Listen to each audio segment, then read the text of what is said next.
Hello everyone! You're probably wondering what's been taking so long for me to post this video. For starters, I had a freaking headache because I've been so sleep deprived lately and I had to lay down and take a nap. Secondly, I've been trying my best to organize everything that I plan on doing for the next couple of months, and I keep getting sidetracked and it just completely keeps blowing my mind. Not blowing my mind, I meant slipping my mind. It blows my mind how stupid I am and how much I can't even use words. But today I wanted to talk about what happened last week. I know for you guys that are following me on Twitter, I mentioned a little bit what happened last week, but I didn't really go into details. Last Wednesday, the hotel that I'm living in actually caught on fire. It caught on fire upstairs. Someone had left something plugged in and it got hot, and nearly that entire room ended up in flames. Luckily, we caught it in time, and everyone got out. Everyone's safe. No one's hurt. And I'm glad that we called it in time, because a lot of the people, this might as well be an apartment complex, because there's a lot of people staying here that this is their actual home. They don't have anywhere to go. But while everyone else was panicking and running out like a chicken with their head cut off, my immediate instinct was to go tell my roommate, like, hey, we need to get out of this building. It's on fire. And my second instinct was to grab my laptop. My life is absolutely nothing without my laptop. If I lost my laptop, I would be dead. Gone. Nothing at all.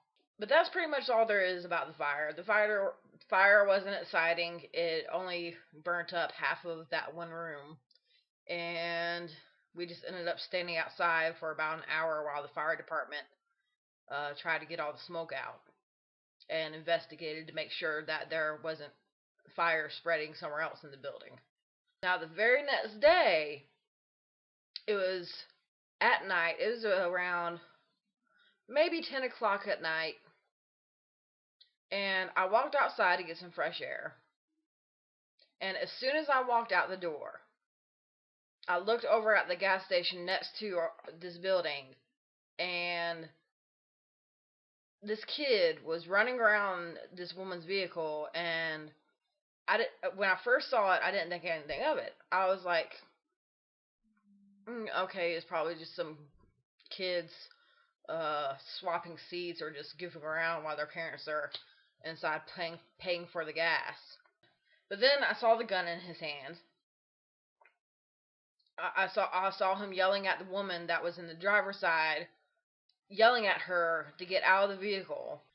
He had a gun pointed to her face, and then he started beating on her. And luckily the woman wasn't shot. And that's all.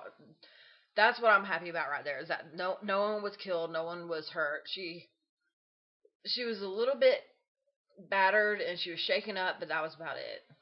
But me and another one of the tenants here witnessed it. And of course, I've been in situations where I felt like my life was threatened. And I've studied psychology as well. And I know that if someone's in a position like that, they're not really going to be focused too much on the description of what the person looks like. They're just focused on doing whatever it takes to make sure that they get out of this thing alive. And that person is probably just sitting there hoping and praying that they don't die.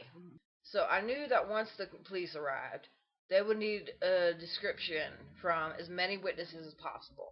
Once I made sure that the woman was okay, I went inside, told my roommate what was going on. Then I went back outside and waited for the police to show up so I could give my description of what I saw.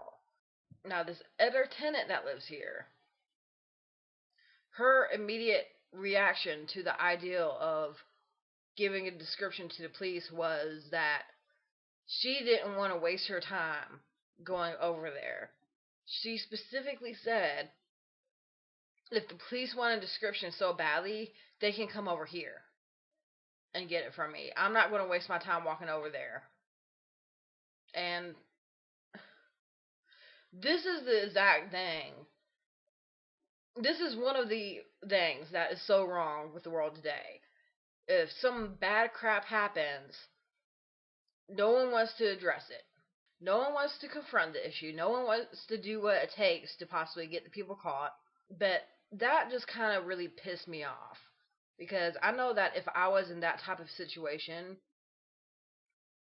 I would want a witness, anyone that saw it, to come forward and do whatever that they can to help. And I know that if she was in that situation, she would want the exact same thing. Guys, if you see some bad shit going down, I'm not saying rush out there, put yourself in danger to stop it.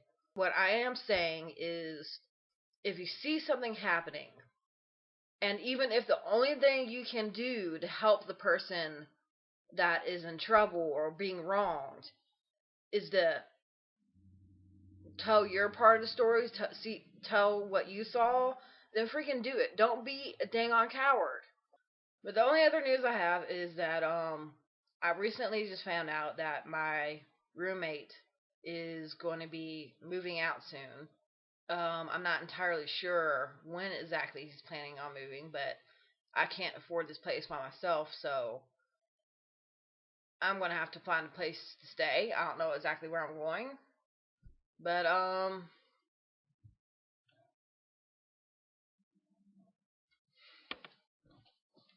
my plan right now is to get as much work done as possible, and when I have enough money, I'm hoping to move out to Arizona, where one of my friends lives at, and get a job on at her company. So for the next few weeks, I'm probably not going to be doing a whole lot of videos like I had plans. I really wanted to start doing more videos, but right now my primary focus is just going to be to make sure I can get to a place where I can actually stay and that I can afford to stay at. I know I said that I was planning on posting a reaction video. That reaction video is going to have to wait, though, at least for a little bit. I am going to post a couple more videos. Well, I'm going to post at least one more video that's not a video log. And I'm going to continue to do video logs once a week to keep you guys updated. But other than that, my goals of increasing the amount and the different varieties of videos I post is going to have to wait for now. No, I'm not giving up on the ideal of YouTube. It's just right now my primary focus is making sure that I'm comfortable and can actually afford the time to make these videos. But that is all for today. If you feel like following my story, don't forget to subscribe. And don't forget to hit that like button. And if you want to follow what's going on outside of the YouTube videos, then don't forget to follow me on Twitter and Facebook. Until next time, bye.